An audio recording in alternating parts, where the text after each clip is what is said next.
Jean. Hey, Sue. How are you doing? Just fine, thanks. This Good. is looking gorgeous. This is Jean McMullen, and she is our Oklahoma Gardening Summer Intern. The OSU Horticulture Department has a program for its students that in the summer of their junior year, they can work at an internship in various locations. And we're lucky to have Jean this summer. And Jean, I understand this is your special project. Tell us about it. Yes, of the many projects that I have, Sue, this is the design, the intern bed that will be designed specifically by the intern. It's a rectangular bed, and I would lay it out and choose the plant material, and then the planting I would do in cooperation with the ambassadors on one of the work days. Great. Well, a bed like this that's fairly narrow and real long is always a design challenge. How did you work around that?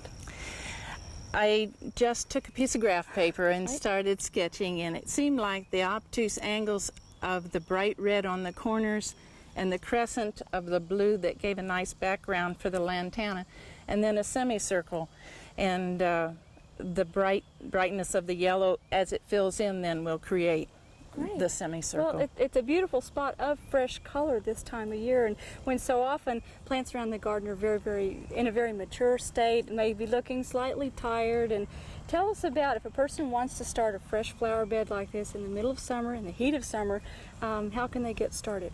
Okay, the bed itself is a combination of topsoil and compost, so it's turned over and cultivated very well. And I chose a 4-inch or a larger plant, more mature plant for the planting since it was late.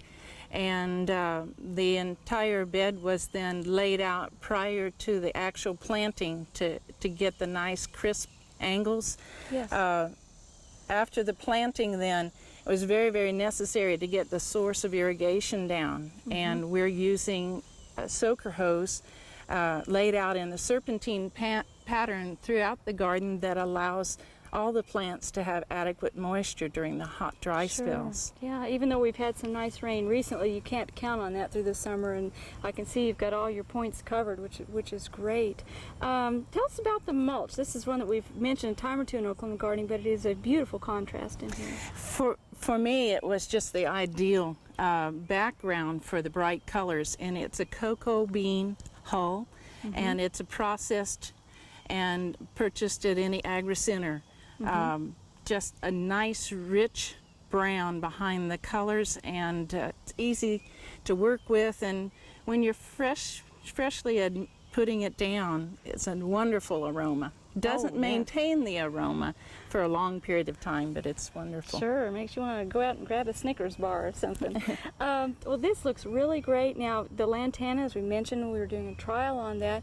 You have that in here and sort of the bottom of this semicircle. What do you have to do to maintain this, to keep those crisp lines? Just the actual clipping of the lantana branches back away from the blue salvia to maintain the line of the semicircle and still give the distinguishing feature of the crescent of the blue salvia. Great. So it's just trimming and pruning. Sure, just staying ahead of it. And one point we'd like to make is this is a beautiful spot of color out in the middle of a lawn. The irrigation is hooked into our sub-irrigation system. This is something you could do in your front or backyard, particularly if you have a 2-story house. Think about it. Look out your upstairs bathroom or bedroom window and look down on your gardens, and what do you see? You may find that you want to do a design like this that is not only pleasing to walk up to from ground level, but to look out your window from up above and look down on as well. And Jean, you've really done an excellent job. Thanks for showing it to us. I appreciate it. Yes, it was a great opportunity. I think one of the pluses about the garden was I had been here just 2 or 3 weeks, and I realized that most of the beds were put in by the ambassadors in April. Yes. And so it seemed fitting enough that I would dedicate this particular bed to the ambassadors and all the hard work that they put in at the studio grounds. Well, I really appreciate you doing that, and I know they appreciate the recognition, and it's really a nice touch here. Thank you. Appreciate it. We hope you enjoyed this video. It's part of our OK Gardening Classics YouTube channel. You can also find more recent videos on our Oklahoma Gardening YouTube channel. And join us on social media for great gardening tips, photos, and discussion.